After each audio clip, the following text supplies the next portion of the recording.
going on? I'm British for the SLAP Train, and welcome back, guys, for some more E3 2016 coverage of Assetto Corsa here on the console, PlayStation 4.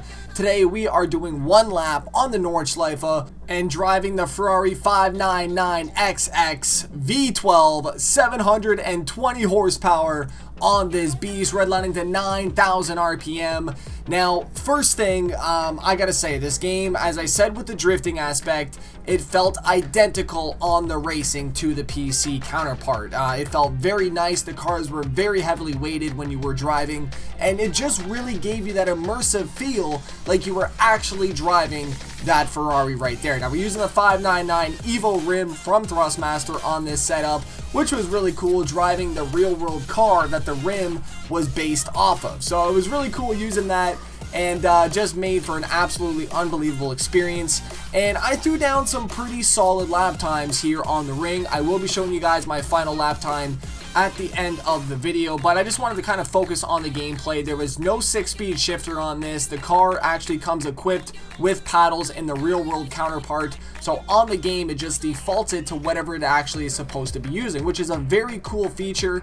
Not a lot of games actually utilize that feature, so I mean, even if you had the 6-speed set up, you still wouldn't be able to use it on the game. Now, I don't know if there would be settings to override that, but you know, just showing you guys how the car felt from a third-person perspective on that camera angle. I mean, coming through that first carousel was very, very violent. You had to hold on, and you really needed to be perfect to keep the car balanced coming through here. So it was a very nice experience, and I mean, once again, it just excites me even more to get this game and to run this online on a console where it's just literally plug in and play. You don't need to worry about any troubleshooting with the wheel, and I mean, it should be exactly the same as the PC counterpart once again. And I mean, I got that confirmation after driving the ring, and I mean, a lot of people really did enjoy this, and it caught a lot of attention because this was my booth that you guys are looking at. I would actually set people in, they would run their laps, and then so on. So actually, Team VVV, one of the guys that actually works there,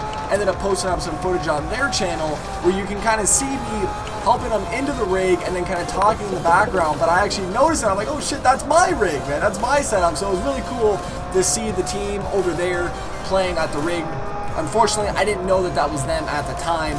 Otherwise, you know, I would have gave them a what's up kind of thing. But just was an absolutely incredible experience to also watch everybody take these corners, and, you know, just to see the level of difficulty that everybody was struggling with, because this is a very tough car and track combination to really get used to on a rig, especially for the first time. You really had to, you know what you were doing. You had to make sure that you weren't going to let the wheel go, and it was just, I mean, like I said, you needed to have that racing mentality to really throw down a perfect lap and use the weight of the car for the transitions, coming through some very hard braking points, and just knowing what to do, when to counter steer, when to lift off a little bit, when to brake. It all played a role in those perfect lap times. Now, the final time for myself on this track with the car was a 6:58. It is under 7 minutes, highly respectable. I was very proud of myself, and I didn't think anybody was going to beat this time throughout the entire day. Nobody came close to it until one person, man. One person by the name of Timon. He actually runs his own virtual reality lounge all the way out in Australia, and it was just an absolutely crazy experience to watch that man drive on the game. Now, I thought I was good with a 6:58. He came through with a 6:45 or 46, I want to say. It was absolutely ridiculous, but it shows what can happen if the game is put in the hands of the proper people that really know how to drive and how to work the cars and how to work the lines. And it was just a crazy experience to watch that happen in person for someone to run that low of a time on a wheel.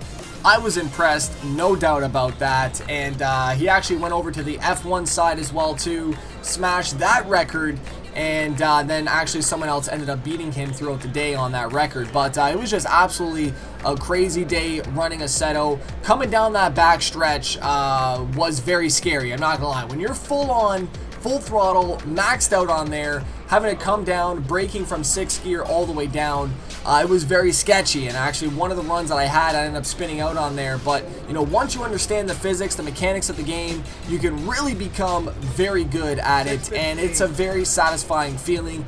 You guys can see me, just a little fist pump right there. 658.538.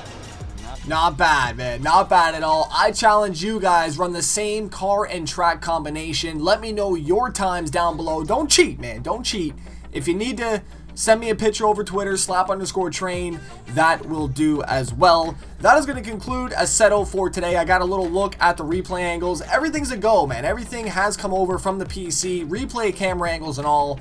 I'm thoroughly excited. Let me know your thoughts. Are you picking up Assetto this year on console? It's your boy SLAPTrain. Don't forget to slap that like button. Oh my god, what is going on, everybody? It's your boy SLAPTrain, and welcome back, guys.